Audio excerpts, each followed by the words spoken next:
driver's seat.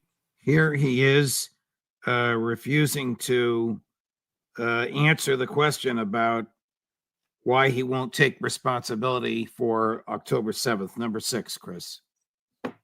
The one thing they want to hear from you is that you take personal responsibility for failing to prevent the October 7th attacks and protecting your people.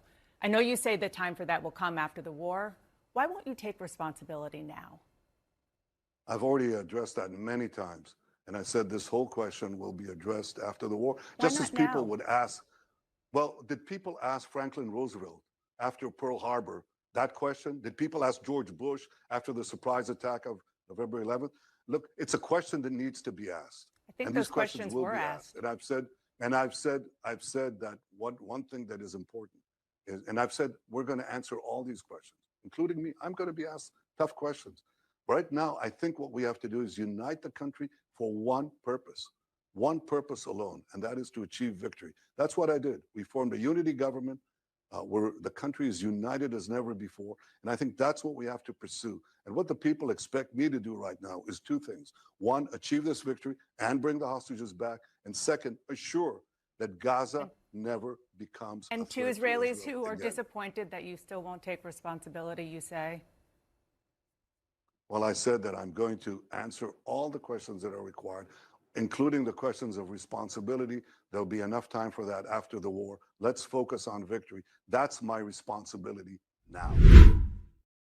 You think he's thinking, Scott?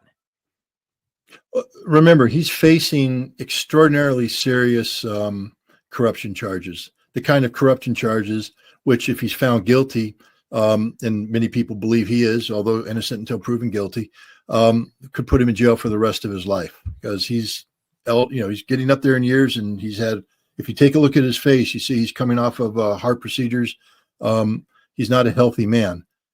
He's scared to death, and it's not just about him. His wife is also charged with similar corruption charges. So what is he thinking? How do I prevent myself from going to jail forever?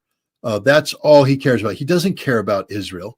How could he? He's the guy who rewrote basic law that got rid of an independent judiciary that put hundreds of thousands of people in the streets. He only cares about Benjamin Netanyahu, and that proves it. A real leader would say, I am responsible. The buck stops here.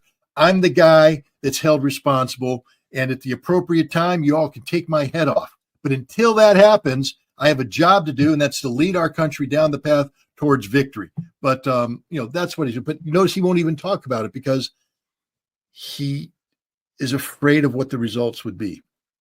That the people will recognize him for being the most incompetent prime minister in the history of Israel, and that Israel's national security is threatened every day he stays in power. Benjamin Netanyahu has to go. And it's not just me saying that. The White House is starting to say that. The State Department is starting to say that. The international community. Do you know that Turkey has filed paperwork in the International Criminal Court calling Benjamin Netanyahu to hold him account for his war crimes? Other nations have done so as well.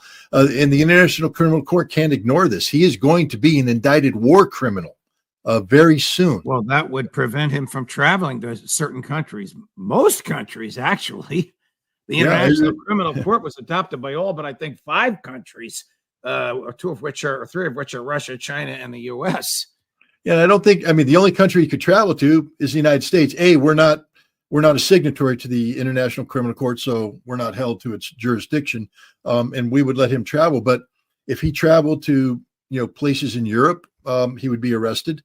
But this is how the man should be known in history, not only as an indicted war criminal, but as a charged, tried, and convicted war criminal. And that's what he's concerned about. So this is why right now he has relevance. Right now he can pick up the phone and call Biden. Right now he can leverage his continued status as prime minister into things that give him credibility and viability. But the moment he says, I am responsible, people are going to say, then get out. Because there's thousands of people demonstrating every night outside of his residence, demanding his resignation. And the majority of the people that are doing that are the families of the hostages and the families of people who lost relatives on October 7th, because they know who's responsible.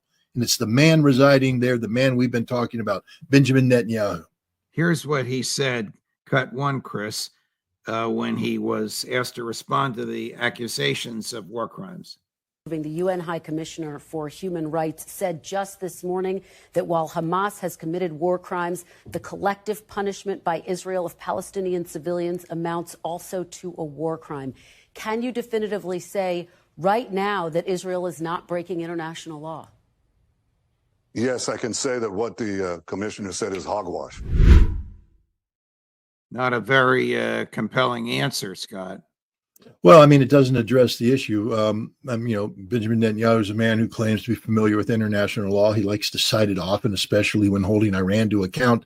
But he knows what collective punishment is. He also knows that the United States and Europe have collectively turned a blind eye to it. In 2006, it became the official part of the Israeli conventional deterrence doctrine, named after a West Beirut suburb, Dahia, which was leveled by the Israelis, not because Hezbollah was hiding there or anything. It was collective punishment. They said, because Hezbollah is fighting us successfully in the hills, we will level Western Beirut. And they did. And then they leveled towns and villages, murdering Lebanese civilians. And, and then in 2010 or 2008, they used the same principle against the Gazans, and they've been using it ever since. It is the stated official policy of Israel to embark on collective punishment of innocent civilians. They acknowledge it in writing. There's no doubt about it. If you took their written policy to any court where the jurisdiction of international humanitarian law is in play, it is an automatic finding of guilt because you can't argue it away. And we haven't even gotten into discussion about distinction and proportionality. You are 100% correct. Collective punishment is by definition a war crime. If there's such a thing as summary judgment in a criminal case, this would be the case for it. Scott, what is on your shoulders now? Well, that is Maverick's cat best friend, Luna. And if I tried to intervene, I'm afraid she would create a storm. So I'm trying to quietly just let this. All right, we're done. We're done, Scott. Thank you so much. Thank you for your time. Thank you for your passion. Thank you for your insight and for all the information you bring to us. Thank you very much, Judge.